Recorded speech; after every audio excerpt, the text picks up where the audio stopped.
नमस्कार, स्वागत है आपका। आप देख रहे हैं खबरों का डबल डोज 1 और 11। आपके साथ हूं मैं नेहा बाथू। नमस्कार, आपके साथ मैं हूं अर्पिता आर्य। अगले 1 घंटे रहेगा साथ हर खबर से रूबरू कराएंगे, लेकिन नजर बनी हुई है बांग्लादेश के हालातों पर, क्योंकि तख्ता पलट के बाद दिल्ली में आज सरकार ने सर्वदलीय बैठक बुलाई। बैठक में विदेश मंत्री एस जयशंकर ने ताजा हालात की जानकारी दी।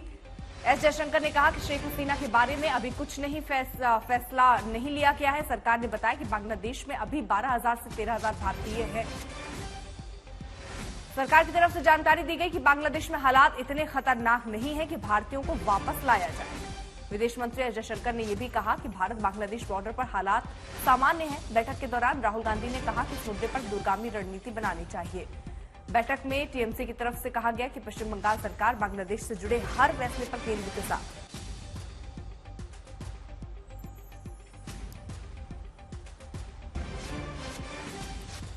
हिमांशु मिश्रा मेरे सहयोगी जुड़ गए हैं तमाम जानकारी के साथ। हिमांशु, सर्वदलीय बैठक के बारे में अपडेट दीजिए। देखिए, बिल्कुल विपक्षी दलों ने कहा कि सरकार जो भी फैसला लेगी विपक्ष उनके साथ है। राहुल गांधी ने कहा कि हमको बांग्लादेश को लेकर लॉन्ग टर्म और शॉर्ट टर्म दोनों स्ट्रेटेजी पे काम करना चाहिए। राहुल गांधी ने विदेश मंत्री एस जयशंकर से ये भी पूछा कि कोई बाहरी हाथ है, तो उन्होंने कहा इस पर भी कुछ भी कहना जल्दबाजी होगा। लेकिन विदेश मंत्री एस जयशंकर ने यह साफ कर दिया कि 20,000 जो भारतीय वहां पर हैं उनमें से ज्यादातर स्टूडेंट है और 8,000 स्टूडेंट जो है भारतीय सरकार के द्वारा जब एडवाइजरी जारी की गई उसके बाद उनको भारत लाया गया है सुरक्षित, और बाकी 12,000 लोगों को भी भारत सुरक्षित लाने का जो कोशिश है वो जारी है।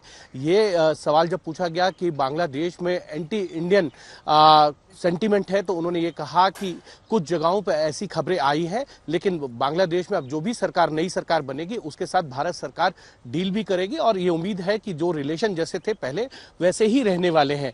उसके बाद उन्होंने ये भी कहा कि बॉर्डर को लेकर जो सिचुएशन है वो तनावपूर्ण किसी भी तरीके की नहीं है। भारत के अंदर जो है बॉर्डर की सिचुएशन अंडर कंट्रोल है।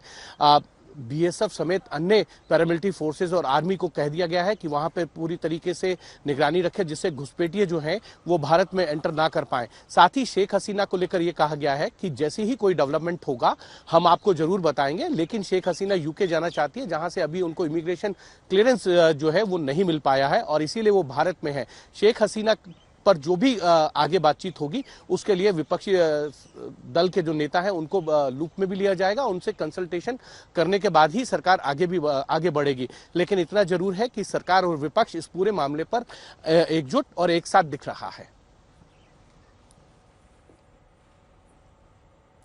हिमांशु, जो सर्वदलीय बैठक हुई उसमें क्या इस स्ट्रैटेजी के बारे में बताया गया कि शेख हसीना क्योंकि भारत में है उनको भारत में शरण दिया गया, आगे क्या स्ट्रैटेजी भारत की इस लिहाज से हो सकती है? देखिए, बिल्कुल क्योंकि यूके से अभी तक उनको जो है इमिग्रेशन क्लियरेंस का परमिशन तो नहीं आया है और इसीलिए अभी उनको कुछ समय और दिया गया है। इंडियन एयरबेस पे उनको रखा गया है। कल एनएसए अजीत डोभाल ने उनसे मुलाकात की थी। जो बातचीत हुई उस बातचीत को उन्होंने कैबिनेट कमेटी ऑन सिक्योरिटी में भी सामने रखा सबके सामने, और उसके बाद सरकार की तरफ से है कि शेख हसीना को कुछ और समय देना चाहिए और उसके बाद जो भी डेवलपमेंट के लिए तैयार हो, शेख हसीना बातचीत में क्या करना चाहती हैं उस पर विपक्ष फिर आगे अपनी कार्रवाई करेगा। लेकिन अभी पूरी तरीके से जो है बांग्लादेश की सिचुएशन को लेकर जो है भारत वेट एंड वॉच की स्थिति में है। लेकिन जो भारतीय नागरिक वहां पर फंसे हुए हैं उनको भारत सुरक्षित लाने का जो कार्यक्रम है वो तो भारत सरकार की तरफ से चल ही रहा है।